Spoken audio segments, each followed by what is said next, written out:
Hey, investors, remember when Nvidia hit that all-time high? It felt like the sky was the limit. Man, those were the days. Everyone was buzzing with excitement. The stock was on fire. Everyone wanted a piece. It was like a gold rush in the tech world. But then, bam, just like that, it takes a dip. A serious dip. It was like a roller coaster ride that suddenly plummeted.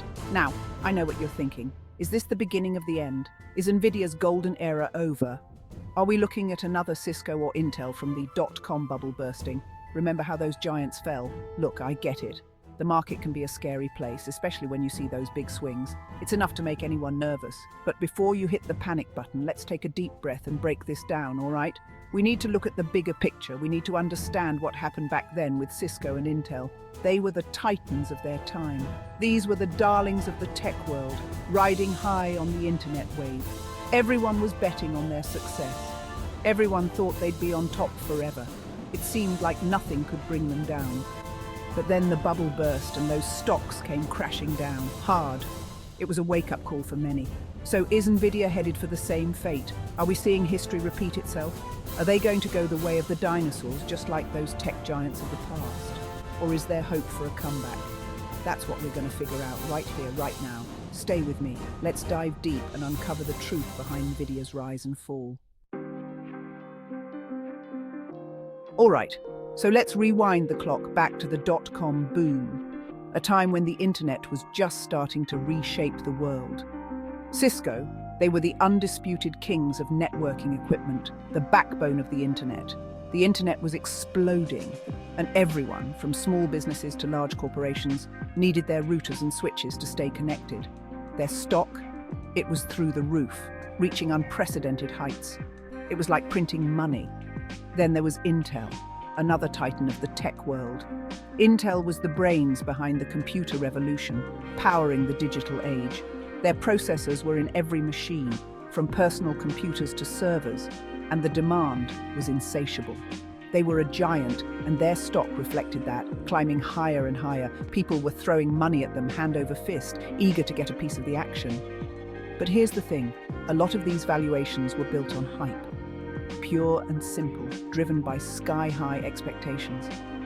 Don't get me wrong, Cisco and Intel were great companies, but the market got ahead of itself, inflating their worth. Expectations were sky-high, and when those expectations weren't met, the bottom fell out. The bubble burst, and reality set in. Investors panicked, dumping their tech stocks like they were radioactive, causing a massive sell-off. Cisco and Intel, they took a beating, and it took years for them to recover from the crash. But they eventually did. Now let's fast forward to today and talk about Nvidia, a company that has been making waves in the tech industry. Over the past 5 years, they've been on a tear, showing impressive growth and resilience. Their GPUs aren't just for gaming anymore. They're now integral to a wide range of applications. They're powering everything from AI to data centers to self-driving cars, revolutionizing multiple industries. They've become a major player, and their stock price reflects that, showing consistent upward trends. But look closer, and you'll see some similarities to Cisco's trajectory before the dot-com crash, which is a point of concern for some.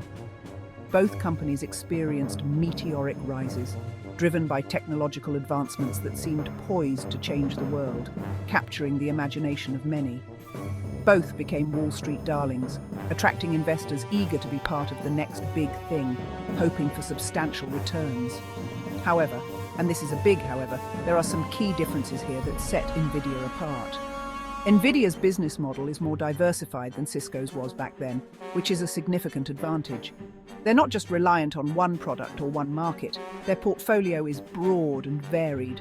They've got their fingers in a lot of pies, which makes them less vulnerable to a single point of failure, ensuring greater stability and resilience. Look, I'm not going to sugarcoat it. Nvidia's stock is expensive. There's no getting around that. But here's the thing. They're not just a hype machine. They're delivering the goods. Their revenue and earnings have been growing at a phenomenal rate, and they're sitting on a mountain of cash. Nvidia's not just riding the AI wave, they're driving it.